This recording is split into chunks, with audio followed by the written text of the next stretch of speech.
पाकिस्तान के दो साबिक कप्तानों को एक ही तरह की सूरत-ए-हाल का सामना करना पड़ा, मगर उन दोनों ने उस सूरत-ए-हाल को डिफरेंट तरीके से डील किया, जिसकी वजह से उनका फ्यूचर करियर, उनका स्टेचर, उनकी रिस्पेक्ट वो सब चीज़ें बदल गई।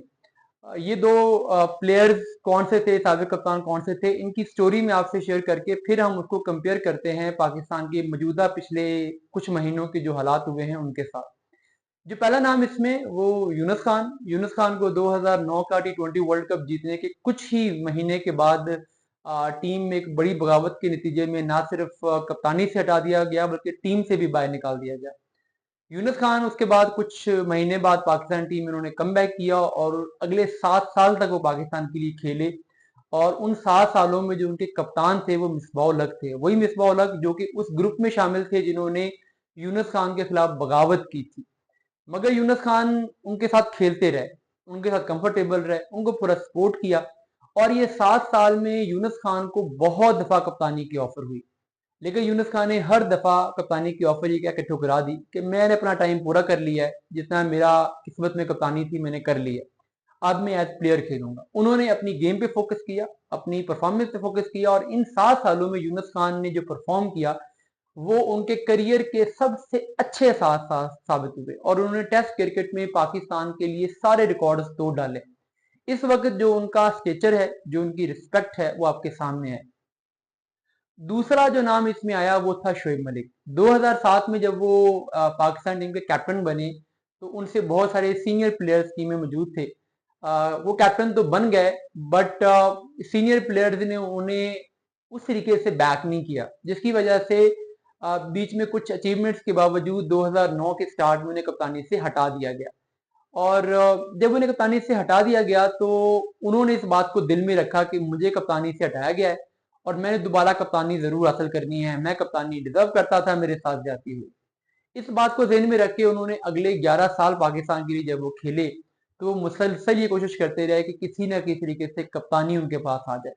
2 दफा वो मेक शिफ्ट कैप्टन भी बने आर्जी तौर पे, और उसको भी उन्होंने बड़ा वार्मली वेलकम किया कि शायद यहाँ से मैं कुछ डिलीवर करके परमानेंट कप्तान बन जाऊं, बट उनकी ये प्लानिंग कामयाब नहीं हो सकी। तो इन 11 सालों में कप्तान बनने की कोशिशों में, कप्तान बनने की सोचों में उनकी परफॉर्मेंस क्या रही, वो ये रही कि अगर आप 2003 से लेके 2009 के शोएब मलिक के 6 साल देख लें और उनकी जो परफॉर्मेंस थी उससे आधी परफॉर्मेंस भी उन्होंने 2009 से 2020 तक नहीं दी।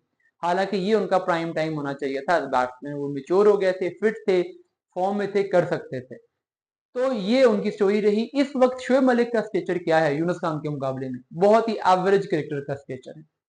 अब आते हैं पिछले 1 डेढ़ साल में क्या हुआ। देखिए, पाकिस्तान ने 2019 में जब बाबर आजम को कप्तान बनाया तो फैंस ने, पीसीबी ने और प्लेयर्स ने, तीनों ने बाबर आजम को वेलकम किया, तीनों ने बाबर आजम को सपोर्ट किया। 2023 के स्टार्ट तक बाबर आजम को मुकम्मल पावर के साथ वो कैप्टन रहे, टीम उनके पीछे थी, बोर्ड उनके पीछे था, फैन उनके पीछे थे। 2023 में अलबत्ता आके दो टूर्नामेंट्स, एशिया कप से लेके आगे वनडे वर्ल्ड कप तक उनके साथ टीम के रिलेशनशिप खराब हुए।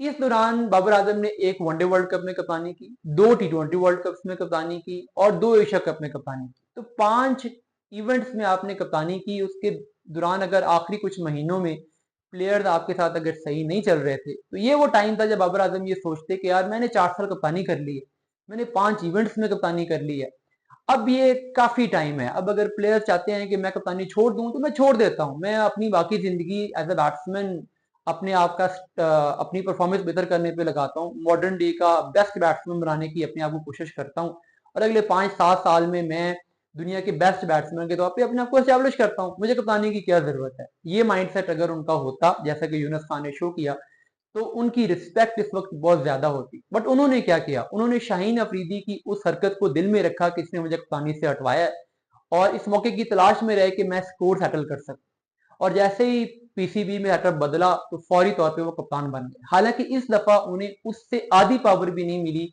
जो उनके पास पहले थी। पहले वो तीनों फॉर्मेट के कप्तान थे, वही चीफ सिलेक्टर थे, वही हेड कोच थे, सारी पावर उनके पास थी। अब क्या था, वो सिर्फ व्हाइट बॉल के कप्तान थे, ना सिलेक्शन में उनका किरदार था, ना प्लेइंग इलेवन में उनका किरदार था, ना ड्रेसिंग रूम में उनके पास प्लेयर बैकिंग थी।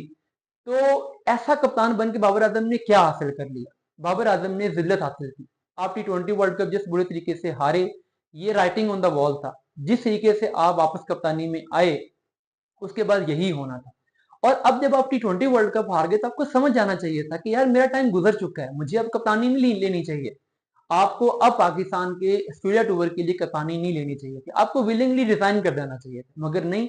बाबर आजम अड़े हुए हैं, उनके अंदर वो फ्रस्ट्रेशन है, उनके अंदर वो पावर हंगर अभी तक भी है कि मैं किसी तरीके से बच जाऊं, किसी तरीके से कप्तान बन जाऊं।